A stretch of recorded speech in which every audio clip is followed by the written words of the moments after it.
Shut up and sit down. अध्ययन के लाभ पर निबंध। मनुष्य स्वभाव से ही अध्ययनशील प्राणी माना गया है। अध्ययन शब्द का अर्थ है पढ़ना। अध्ययन या पढ़ने के मुख्य दो रूप स्वीकारे जाते हैं। एक, विशेष अध्ययन, जो किसी विशेष विषय या विशेष प्रकार की पुस्तकों तक ही सीमित हुआ करता है। दूसरा, सामान्य अध्ययन, जो सभी प्रकार के विषयों और पुस्तकों के साथ साथ पत्र पत्रिकाएं तथा व्यापक जीवन के प्रत्येक पक्ष पढ़ने तक विस्तृत हो सकता है।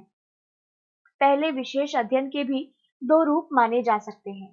एक किसी विशेष विषय पर शोध करने के लिए और दूसरा विशेष प्रकार की रुचि के अंतर्गत कुछ विशेष प्रकार की पुस्तकों का अध्ययन। आनंद की प्राप्ति इस प्रकार के अध्ययन से भी निश्चित ही हुआ करती है, पर संसार की विविधता के अनुरूप विविध विषयों के अध्ययन का आनंद अपना अलग और सार्वभौमिक महत्व रखता है। इस प्रकार के अध्ययन से हमारा मनोरंजन तो हुआ ही करता है, हमारे व्यवहारिक ज्ञान का क्षेत्र भी विस्तार पाता है। इसी कारण इस व्यापक अध्ययन को विशेष महत्वपूर्ण स्वीकार किया गया है और इसी को अधिक आनंददायक भी माना जाता है।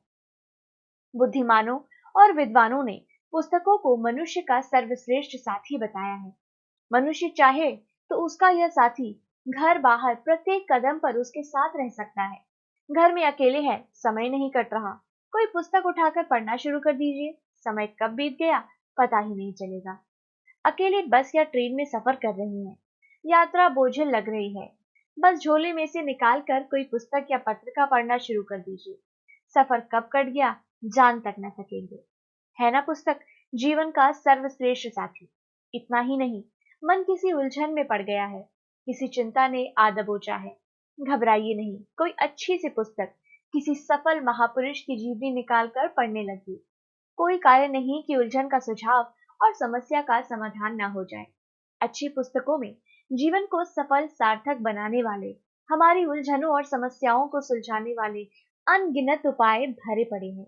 वे उपाय मन को आनंदित तो करते ही है, कई बार चौंका भी देते हैं और तब हम कहने को बाध्य हो जाया करते हैं कि बस इतनी सी बात के लिए हम लोग व्यर्थ में परेशान हो रहे थे। इससे स्पष्ट है कि पुस्तकों का अध्ययन हमें आनंद तो देता ही है, एक अच्छे मित्र के समान हमारे लिए मनोरंजन की सामग्री भी जुटाता है। साथ में अच्छे मित्र के समान ही हमें समय समय पर सत परामर्श देकर हमारी समस्याओं का समाधान भी करता है। इन तथ्यों के आलोक में अध्ययन को हम एक अच्छा पथ प्रदर्शक कह सकते हैं। विद्वानों की मान्यता है कि पुस्तक अध्ययन के माध्यम से अपने घर के एकांत कमरे में हम संसार भर के महापुरुषों और उनके विचारों से सहज ही साक्षात्कार कर सकते हैं। उनके आनंदमय जीवन और सफलता के रहस्य जान उनकी राह पर चलकर अपना जीवन भी वैसा ही सफल सार्थक बना सकते हैं। पुस्तकों के अध्ययन के माध्यम से बिना चले फिरे अपने घर के एकांत कमरे में बैठकर भी हम देश विदेश की यात्रा कर सकते हैं, देश विदेश के अतीत में भ्रमण भी कर सकते हैं और वर्तमान की प्रगतियों, उन्नति या अवनति के कारणों को जान सकते हैं। मानव सभ्यता संस्कृति को अपने विकास यात्रा में किन किन कठिन परिस्थितियों से गुजरना पड़ा, क्या क्या मुसीबतें भोगनी पड़ी, यह सब जानकर अपने आप को इन सब से बचाए रख प्रगति और विकास के नए क्षितिजों का उद्घाटन और स्पर्श कर सकते हैं। है ना सभी बातें अचरज और आनंद भरी। सामान्यतः अच्छी पुस्तकों का अध्ययन ही उचित होता है, फिर भी यह बात व्यक्ति की अपनी रुचि और परिस्थिति पर अवलंबित है कि वह किस प्रकार की पुस्तकों का अध्ययन करे या करता है। कुछ लोग सामान्य और सस्ती रुचि वाली पुस्तकें पढ़ना ही पसंद करते हैं। यह ठीक है कि इस प्रकार का अध्ययन समय भी बिता देता है और सामान्य स्तर पर हमारा मनोरंजन भी कर देता है, पर इस प्रकार की सस्ती पुस्तकों को पढ़ने का अंतिम परिणाम अच्छा नहीं हुआ करता। अतः कुरुचिपूर्ण, अश्लील और स्वभावों को भड़काने वाली पुस्तकों को दूर से ही नमस्कार कर देना चाहिए। इसी में व्यक्ति, घर परिवार, समाज और सारे राष्ट्र की भलाई है। अध्ययन सामान्य हो या गंभीर, व्यक्ति की सुरुचि के अनुरूप ही होना चाहिए।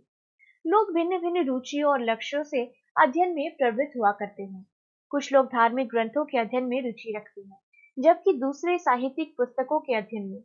जो हो, सत्य यह है कि रुचि के अनुरूप और कभी कभी स्वाद बदलने के लिए अन्य विषयों के अध्ययन का आनंद ही निराला है। यह आनंद स्वयं में तो स्वस्थ हुआ ही करता है, जीवन और समाज को भी स्वास्थ्य प्रदान करता है। अतः प्रत्येक व्यक्ति को रुचि और प्रयत्न करके सत साहित्य के निरंतर अध्ययन की आदत डालनी चाहिए।